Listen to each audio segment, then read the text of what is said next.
Rekan-rekan sekalian, pada siang hari ini hadir di sini dari Resmo Polda Metro Jaya, Kanit 5, di mana kami bersama-sama dari Polres Metro Jakarta Selatan dan Ditreskrim Polda Metro Jaya melakukan pengungkapan secara bersama-sama gabungan terhadap peristiwa ditemukannya seorang perempuan yang telah meninggal dunia di apartemen PT di wilayah Jakarta Selatan. Jadi kronologisnya adalah sebagai berikut. Kurang lebih 9 Juni itu salah satu penghuni melaporkan kepada pihak customer service apartemen PT yang melaporkan adanya bau busuk dari salah satu kamar di lantai 2. Mendapat laporan dari penghuni, maka customer service mengajak security untuk melakukan pengecekan terhadap kamar yang diduga berasal bau busuk tersebut. Ternyata kamar tidak dalam keadaan terkunci, namun pintu tertutup. Kemudian setelah masuk melihat ada sesosok mayat di atas tempat tidur dalam kondisi terlentang dan kondisinya sudah membusuk dan menimbulkan bau yang sangat menyengat. Petugas dari apartemen tersebut melapor kepada kepolisian dan kemudian kami melakukan olah TKP terhadap peristiwa tersebut.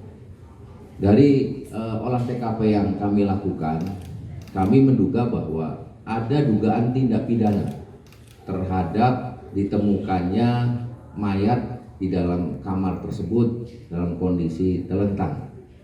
Sehingga dari situ kemudian kami melakukan olah TKP, kami melakukan penyelidikan yang mendalam dari Satreskrim Polres Metro Jakarta Selatan di backup dari Satresmo Ditreskrim Polda Metro Jaya. Kami memadukan dari bukti-bukti maupun alat bukti yang kami temukan. Kami mendapatkan informasi keterangan bahwa beberapa hari yang sebelumnya, sebelum kejadian, itu ada peristiwa. Ada orang yang secara terburu-buru menitipkan kunci kamar tersebut kepada petugas housekeeping yang kemudian langsung meninggalkan lokasi tersebut.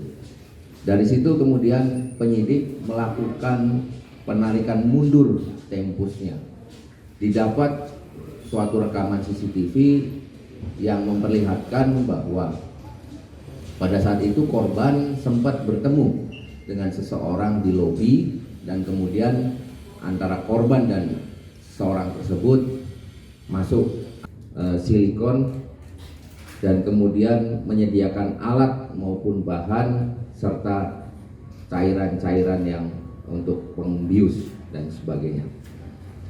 Kemudian dari tersangka ini kami mengembangkan peristiwa ini bahwa diduga ada pihak lain yang terlibat dalam peristiwa ini, di mana pihak ini yang diduga menjadi penghubung ataupun perantara antara tersangka A alias Lisa ini dengan korban.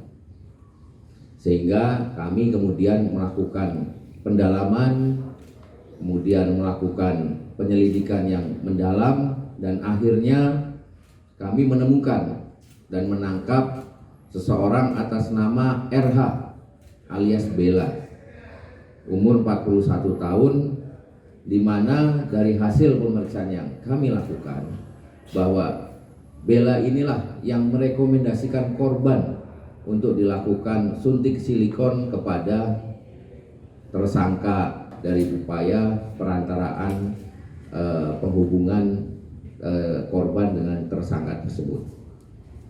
Dari sinilah kemudian kami menetapkan peristiwa ini sebagai peristiwa pidana di mana pasal yang kami persangkakan adalah karena lalainya mengakibatkan matinya orang dan atau orang yang mengedarkan sediaan farmasi dan atau alat kesehatan yang tidak memiliki izin edar dan atau orang yang tidak memiliki keahlian dan kewenangan untuk melakukan praktek kefarmasian.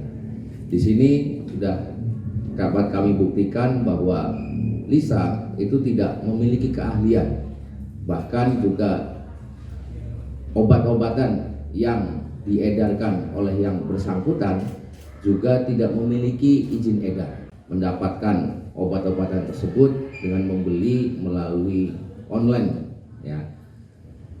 Sehingga kami menerapkan pasal 359 KUHP junto pasal 197 dan pasal 198 Undang-Undang Nomor 36 Tahun 2009 tentang kesehatan.